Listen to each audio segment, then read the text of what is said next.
Hindi totoong mawawala ang pondo pang dialysis, kagaya sa kasinungalingan ng pekeng ekspertong si Tony Leachon.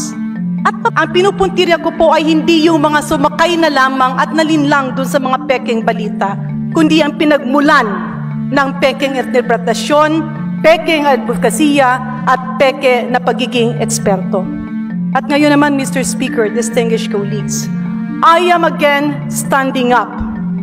Because even if I will be branded as part of the minority voice, I will never stop, because I am definitely sure that this voice speaks the truth and is bringing the real issues that should be discussed. Mr. Speaker, distinguished colleagues, kamakailan lang ay niyanig ang buong Pilipinas nang sabihing zero budget ang PhilHealth. Naglipa na ulit, lalong-lalo na itong palaging nasa media na nagclaim na eksperto siya at siya'y advocate ng public health at kung ano-ano ang mga pinagsasabi. Let me quote the message that has been circulating not only in our country but worldwide, Mr. Speaker. And I am referring to the open letter of Tony Leachon addressed to the President, but is actually being sent all over medical societies and other stakeholders. I'm standing on a matter of personal and collective privilege on an issue that is affecting not only our constituents, but the impact of fake news among us doctors and healthcare providers. Okay, Congresswoman Guerin, for your personal and collective privilege, you have 10 minutes. Thank you, Mr. Speaker. Mr. Speaker, distinguished colleagues, kahapon po lamang ay tumayo ako para isigaw ang totoong boses ng mamamayan, ang pagsugpo sa mga pekeng medical information.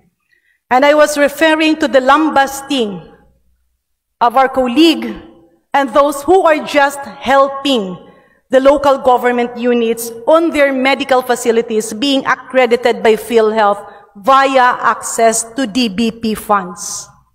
Ang pinupuntirya ko po ay hindi yung mga sumakay na lamang at nalinlang dun sa mga pekeng balita, kundi ang pinagmulan ng pekeng interpretasyon, pekeng advokasya at peke na pagiging eksperto. At ngayon naman, Mr. Speaker, distinguished colleagues, I am again standing up. Because even if I will be branded as part of the minority voice, I will never stop, because I am definitely sure that this voice speaks the truth and is bringing the real issues that should be discussed. Mr. Speaker, distinguished colleagues, kamakailan lang ay niyanig ang buong Pilipinas nang sabihing zero budget ang PhilHealth. Naglipa na ulit, lalong-lalo na itong palaging nasa media na nagclaim na eksperto siya at siya'y advocate ng public health at kung ano-ano ang mga pinagsasabi. Let me quote the message that has been circulating not only in our country but worldwide, Mr. Speaker.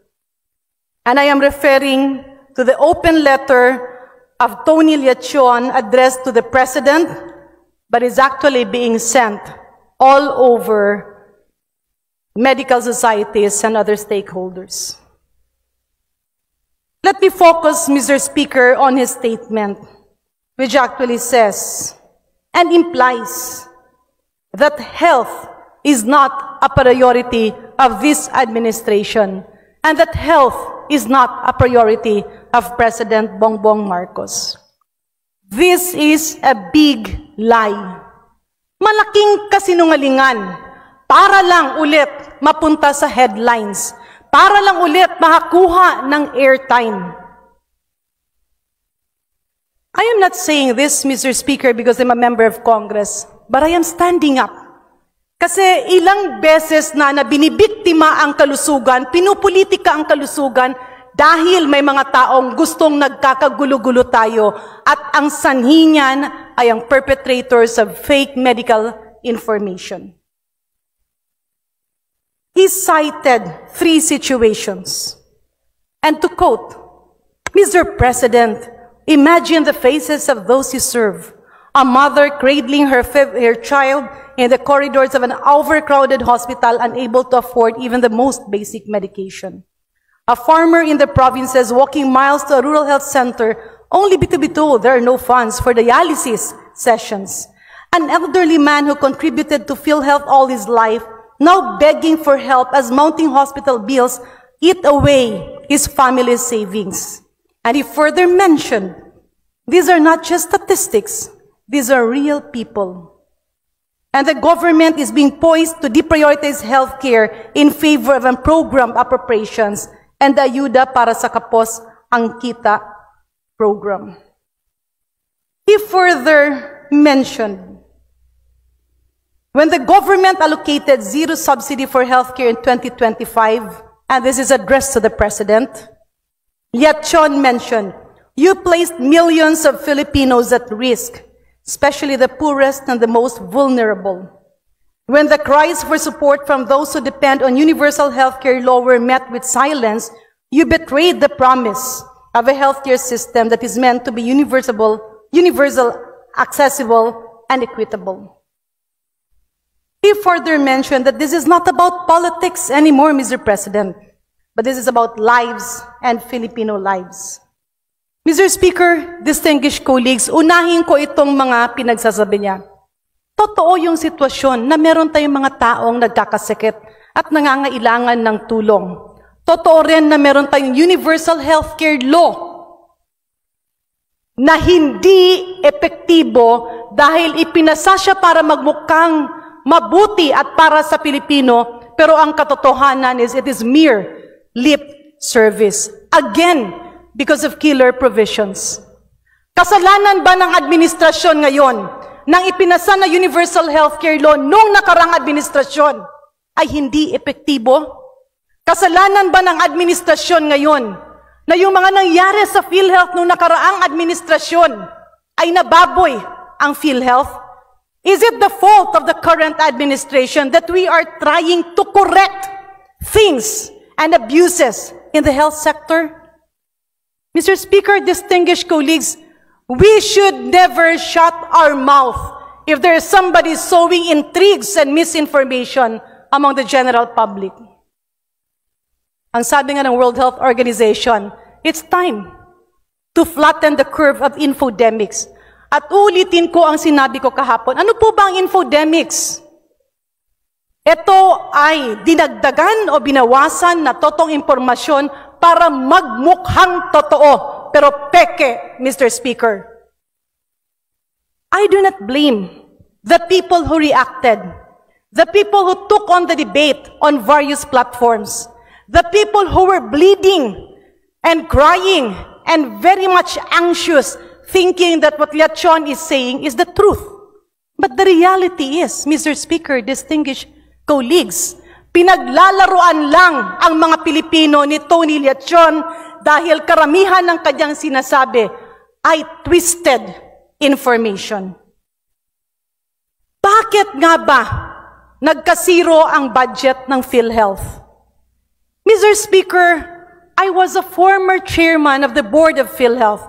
Yes, I was with PhilHealth for only over a year. But my eyes were open to many things happening inside that had to be corrected. Reforms were made. In fact, even in policies of PhilHealth, 8 major reforms were made, including to curb fraud and to make it responsive to our people. Pero ano ang nangyari? Nung pumasok ang nakarang administrasyon, binaliktad lahat ito. Noong 2017 at 2018, nagpakasaya ang ilang opisyal ng PhilHealth by distributing PhilHealth money and making this as excessive allowances. Andun yung isang PhilHealth president na nakatira sa hotel. Kaliwat kanan ang mga sumusobrang benepisyo, hindi para sa tao, hindi para sa miyembro, kundi para sa kanilang mga sarili. Andun yung napakamahal na COVID testing that was actually depleting the funds of PhilHealth. Pero hindi naman talaga nabibigay yung tamang serbisyo ayon sa mga sakit na kailangan ng tao.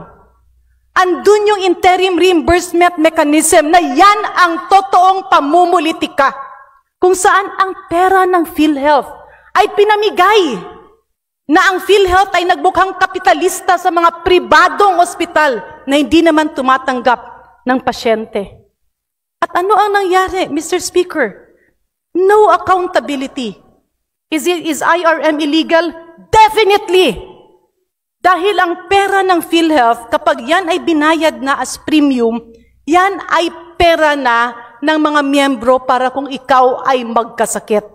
Hindi yan pwedeng ipautang, hindi yan pwedeng gawing pangkapital, hindi kapitalista ang PhilHealth, kundi ito ay government insurance. Non-profit at that, Mr. Speaker. So bakit ngayon, habang inaayos natin ang puso ng kalusugan, which is actually the primary energy and adrenaline that makes healthcare sustainable. Kasi maski ilang ospital pa ang ipatayo natin, maski ilang tao pa at healthcare workers ang ating i-hire. But if we do not have an effective, efficient, and responsive PhilHealth, this can never make universal healthcare applicable. Dahil ang PhilHealth ang puso na nagpapaikot sa lahat ng investments on health, be it national, be it local, be it private, or be it government. Ngayon, bakit natin uulanin at tatadtarin ng kasinungalingan ang mga taong gustong sugpuin at ayusin ang PhilHealth? Why are we depriving PhilHealth of major changes that will actually put things in their proper perspective? Unahin na natin, meron bang pera ang PhilHealth? Yes. As mentioned earlier, and which is still ongoing on the Committee on Good Government, there is around 500 to 600 billion funds in PhilHealth. Mawawala ba? Malulusaw bang PhilHealth? No. Pero balikan natin ang punot dulo ng mga problemang ito. Ano ba ang binibigay ng national government sa PhilHealth? We call it subsidy in appropriations terminologies. But in medical terminology, this is actually payment of premium. Dahil insurance po ang PhilHealth, dalawang klase po ang nagbabayad nito. Una, yung direct contributors o yung mga sinasabing miyembro ng PhilHealth na nagbabayad ang kanilang opisina o ang kanilang sarili. Pangalawa, yung mga indirect contributors na nakasaad sa batas, yung ating mga 4Ps, yung ating senior citizens, yung mga nasa pamana, yung mga iba't iba pa dyan na minandate ng batas na babayaran ng gobyerno ang PhilHealth. In other words, the national government is putting forward annual budget to PhilHealth to enroll on an annual basis yung mga walang kakayahang bayaran ang kanilang premium at sang-ayon sa batas ay binabayaran ng gobyerno through DOH, then PhilHealth. In other words, ang binibigay ng national government ay pambayad para sa enrollment ng ating mga indirect contributors. Bakit po naging zero? Dahil sang-ayon sa ating oversight hearings at ilang session ng Committee on Appropriations, nakitaan na yung ilang taon na binibigay na premium or subsidy ng national government para pambayad ay tama ang numero pero kulang ang tao. And I myself, Mr. Speaker, as a witness to how we overhauled PhilHealth, and I tell you, hindi siya ganun kamadali. We faced cases right and left. Binara kami, inulan kami ng maraming lobbyist at mga nagpapanggap na kunyari ay advocates ng public health. Pero ang katotohanan, nung binibigay ng national government at ng Kongreso at Senado yung bayad para premium sa mga Pilipinong walang pambayad. Example na lang dito ay ang senior citizens. Nung binibigay ang pondo para sa 7.7 million senior citizens of the Philippines, yung aktual na tao na buhay ay nasa more or less 4 million lamang. Bakit? Nagkandara pa ang duplication or triplication of names. Ando dun yung napakagulong lista na yung isang pangalan ay 3 beses ini-enroll o minsan ay 2 beses. Ando dun din yung mga patay na in-enroll pa. Ando dun din yung bayad na ng kanilang kumpanya o ng kanilang sarili, siningil pa yung national government. In other words, Mr. Speaker, distinguished colleagues, this was fraud, panloloko, pandaraya na inaayos ng ating gobyerno. Bakit natin ito pipigilan? Why is Tony Leachon pretending to be a health advocate where in fact he seems to be tolerating corruption in PhilHealth? Bakit hindi siya tumayo at pinigilan yung excessive allowances ng mga executives? Bakit hindi siya nagrereklamo na nasa puro investment na lang yung nilalagay na pera? Because it will not land him on the headlines? This is not personal, Mr. Speaker. But let me call a spade a spade. A lie is a lie. Ang kasinungalingan ay talagang kasinungalingan. At dahil ba malapit ng eleksyon, dumarami ang ingay, maski hindi totoo ang mga akusasyon? Yung mga excess payment of premiums ng gobyerno ng Pilipinas na napunta sa PhilHealth, pero walang tao, walang mukha na in-enroll, ang ibig sabihin nun ay excess enrollment. Ihalin tulad natin ito, Mr. Speaker, sa isang negosyanteng nagbebenta ng lechon na kailangan mo ng supply ng baboy sa isang taon. At kunyari ako ay nagbebenta ng lechon, I will have pre-ordered pigs or piglets from the various suppliers at sasabihin ko, kailangan ko ng 1,000 baboy. Pero Mr. Speaker, distinguished colleagues, nagkaroon ng swine flu. At ang na-deliver lang sa akin ay 700 na baboy. Saan mapupunta yung excess payment ko ng 300 na baboy? Hindi po ba ay dapat i-refund niya sa akin yon? Or i-carry over yon sa isusupply niyang baboy sa susunod na taon? In other words, Mr. Speaker, distinguished colleagues, simula pa noong 2015, nung ako'y naging chairman ng PhilHealth Board, ay nakitaan na namin ng bilyon-bilyon na excess na binabayad para i-enroll si Juan at si Maria, ngunit yung Juan at Maria de la Cruz na ini-enroll ay kulang na kulang dun sa aktual na pondo. At dyan, kukunin ang pang-enroll ng ating indirect contributors. At yan ang gagamitin dahil ang ginagawa nga ng PhilHealth ay para nagiging negosyante na ini-invest ito. Kumikita naman sila, yes. Pero hindi iyon ang intensyon ng PhilHealth. Hindi intensyon ng PhilHealth ang magnegosyo. Ang intensyon nila ay magkaroon ng takbuhan ang bawat Pilipino kapag nagkakasakit. Magkakaroon ba ng problema yung mga nagbayad ng kanilang premium? Hindi. Kasi ang binibigay ng national government, uulitin natin, ay pambayad sa enrollment ng mga indigent at walang kakayahan at senior citizens na hindi pa enrolled. Hindi pwede ang duplication, hindi pwede ang triplication. At kaya, Mr. Speaker, distinguished colleagues, hindi po totoo na mawawala na ng benepisyo yung mga nagbabayad ng kanilang premium sa PhilHealth dahil tuloy-tuloy po ang serbisyo. Hindi po mawawala ng pang-enrollment sa PhilHealth yung ating mga indirect contributors dahil kukunin yun sa excess payment na wala namang in-enroll na mga tao for the past 10 or even 15 years. Dahil nagsimula po yan, ang nakita ko lang po yung datos ng 2014. Ipagpalagay na natin 10 taon. Magkano po at ilang bilyon ang excess dyan?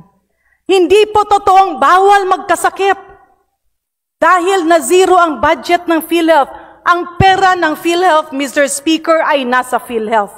Ang binibigay ng national government ay pang-enroll on an annual basis dun sa mga indigent, sa mga 4Ps, sa mga pamana, at sa mga senior citizens na mahihirap. Hindi totoong mawawala ang pondo pang dialysis, kagaya sa kasinungalingan ng pekeng ekspertong si Tony Liachon. At pabalik ko nga, Mr. Speaker, ang reklamo ng iba, napakabagal ng PhilHealth. Napakahirap ng PhilHealth. Bakit ganito? Bakit ganon?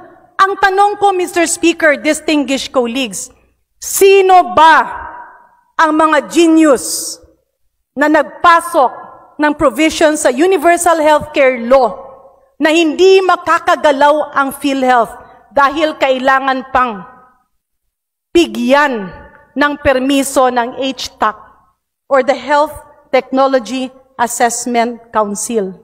Tingnan po natin ang batas na ginawa noong nakaraang administrasyon. Ito ba ay totoong Universal Healthcare Law? Nakasaad din dun sa batas na lahat ng packages na gagawin ng PhilHealth ay kailangan ng permiso dun sa mga eksperto daw na nakakaintindi pero hindi naman gumagalaw. Sino ba ang naglagay ng provision na ang trabaho ng DOH ay gagawin ng PhilHealth? Sino ba ang naglagay ng provision sa Universal Healthcare Law na ang mga epidemiological numbers at datos ay dapat i-provide muna ng PhilHealth? Ito naman ay trabaho, supposedly ng DOH. Mr. Speaker, distinguished colleagues, the zero budget approved by the Bicameral Conference Committee is not because we do not advocate health for all. The zero budget is meant to realign the funds to make healthcare sustainable. Kasi kung meron tayong mga ospital, pero hindi naman PhilHealth accredited, kung meron naman tayong mga ospital, pero wala namang doktor, kasi kulang ang pangsweldo, kung meron tayong mga ospital, pero hindi naman ma-accredit kasi may mga kulang na kagamitan, wala pong kwentang mag-enroll ka ng mga tao sa PhilHealth if PhilHealth cannot accredit these facilities. In other words, Mr. Speaker, ang sabi dito, budgeting is a serious and sacred exercise where public funds must directly benefit the people. True. Funds from taxes and duties we pay and the debt incurred that we and the future generations would have to eventually pay. Yes, this is true, Mr. Speaker. And that is why Congress and Senate is doing its work. Hindi po pwedeng patulugin ang pera ng national government sa PhilHealth kung wala itong mga mukha na may papakita na kailangan i-enroll. Hindi pwedeng patulugin ang pera at kumita ng ilang interest sa bangko na mapupunta sa PhilHealth pang gastos sa kanilang dagdag na mga bonuses. Hindi pwede, Mr. Speaker, distinguished colleagues, na papayagan natin maimpluwensyahan yung utak ng ating mga kababayan dahil meron tayong mga naglaganap na pekeng eksperto na kapag lumalabas ay napapaniwalaan ng tao. Why? Because they have mastered the art of infodemic. They have mastered. Magdamit ka lang ng maayos, magkunyari kang eksperto, ayun, akala mo totoo na. I am standing up, Mr. Speaker, distinguished colleagues, because health is the adrenaline of our life. It is the core of every movement of a community. And if Liachon is saying that he needs a president who stood for the people and not the one who turned away from them in their time of greatest need, then he is knocking at the wrong door. He is knocking at the wrong people because it takes extreme political will to reform PhilHealth. The syndicate that has been embedded in that institution is far from description, Mr. Speaker.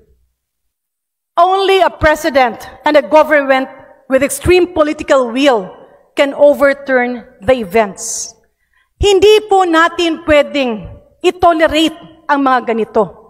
Hindi natin tinatanggalan ng pondo ang PhilHealth.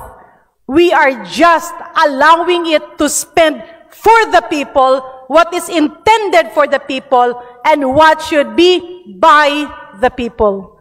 With that, Mr. Speaker, distinguished colleagues, napakarami pa ng gusto kong isawalat sa mga nangyayari sa PhilHealth.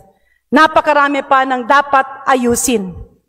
Pero huwag tayong magpalinlang at huwag tayong magpadala-dala dun sa mga nagsasabing ito ay anti-people, ito ay anti-health. Again, Mr. Speaker, let us crush infodemic. Let us crush fake experts. Let us crush fake medical information because this will bring us to nowhere. PhilHealth will continue to exist. PhilHealth will continue to live and serve us, but PhilHealth needs to be spanked a little because they have to police their ranks. Thank you, Mr. Speaker. Maraming salamat, distinguished colleagues. Thank you very much. So yun nga po, ito nga pong issue ng PhilHealth ang isa sa mga nagpabahala sa ating mga kababayan ngayong paparating na ang Kapaskuhan at ang bagong taon.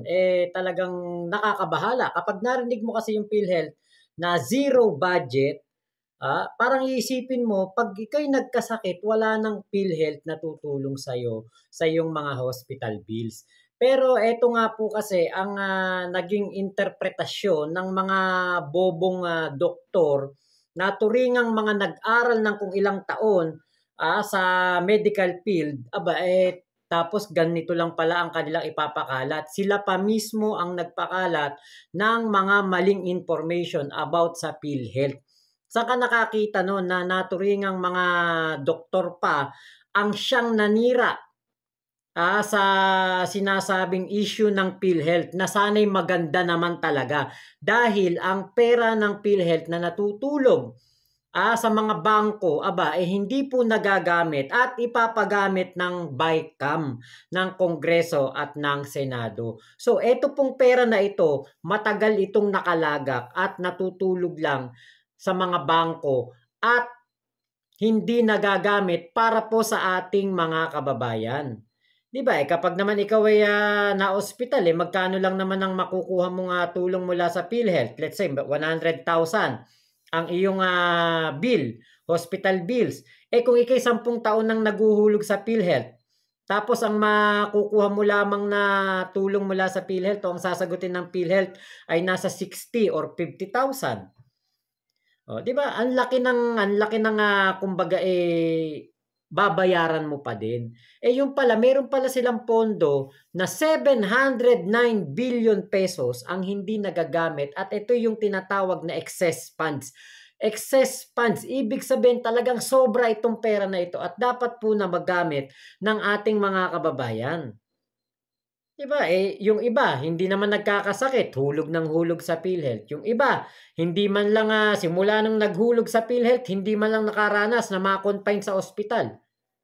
Kasi may tulong ka lang naman na makukuha mula sa PhilHealth kapag ikaw ay na-ospital. Diba? Yung konsulta, nito lang yan nito lang yan, 2023 lang yan. Yung konsulta package na yan sa PhilHealth. So, kung ikaw ay matagal nang naguhulog sa PhilHealth at hindi ka na-ospital, hindi ka kailanman nakagamit ng iyong PhilHealth, ibig sabihin yung pera mo ay kasama doon sa 709 billion na pera na sobrang pera, excess funds ng PhilHealth na hindi nagagamit. Pinakalat kaagad nitong mga tamulmol na na mga DDEBs. Yung isa nga kumakandidato pa, nakita ko kumakandidato nakapollow ako dun Fake news ang pinakawalan nila na ang PhilHealth daw po wala nang magiging tulong sa ating mga kababayan. Ang sabi, mga kababayan, bawal kayong magkasakit ngayong 2025 kasi wala nang PhilHealth. Alam mo yung ganong pakawala na maling impormasyon? Diba? Alam niyo yung sila yung mga nagpakadalubhasa sa kanilang mga larangan. Nag-aral ng ilang taon para maging doktor. Tapos yung pala, ganun kahihina ang kanilang mga utak. Etong nabanggit dito na doktor, nito nga si Congressman Garin, yung Leachion, kumana kaagad ng mga kung ano-anong maling information. Mababawi mo pa ba yan? Hindi na, di ba? Kasi nandiyan na yan sa SOCMED. Nakapost na yan. At marami po tayong mga kababayan ang pinakaba nitong mga taong ito. Paano ngayon yan? Diba? Nasiraan ng PhilHealth, nasiraan si PBBM, nasiraan ng bicameral ng Senado at Kongreso. Dahil po dyan sa issue na yan, na hindi naman totoo, na wala namang katotohanan na hindi na makakatulong ang PhilHealth sa ating mga kababayan. Ito pang bugok na senador na si Bongo. Sabi kawawa daw ang mga mahihirap dahil zero budget ang PhilHealth. Ba't hindi subukan na isang mahirap magpa-ospital kung walang PhilHealth? Diba? Nakaturing ang senador, nagpakawala ng maling information, tapos iboboto nyo pa ba yung bugok na yan? Tamulmul na yan? Malasakit, wala kang malasakit sa mga kababayan mo. Pinapakalatan mo ng maling information, pinapakaba mo para maging bida ka, at ikaw ang kanilang suportahan dahil kunwari pinoprotesta mo ang pagiging zero budget ng PhilHealth, 700 bilyon ang pera ng PhilHealth na hindi nagagamit. Diba dapat dito sa mga taong ito kasuhan. Dapat dito sa mga tao na ito, itama nyo yung mga pagkakamali nyo. Ang problema kasi kapag nagpakawala ng fake news dito, wala namang nakakasuhan, wala namang nabibigyan man lang ng kahit anong penalty sa ginawa nila. Kasuhan yan, yung mga maling mga fake news peddler na yan. So yun lang po, maraming salamat sa pagsama nyo dito sa aming vlog na ito. Ingat po kayo. Nasa mang panig kayo ng mundo, huwag kayo maniniwala sa mga fake news. Maniwala kayo sa mga mainstream media at huwag dun sa mga vlogger-vloggeran at dun sa mga tamulmol na mga bobong nagpapakalat ng fake news. Huwag kayo maniniwala doon dahil maliligaw po kayo ng inyong paniniwala. Inuutulang kayo niyan. So yun lamang po. Thank you. Mama Chup Chup. Love you. God bless us all. Pilipinas. God first.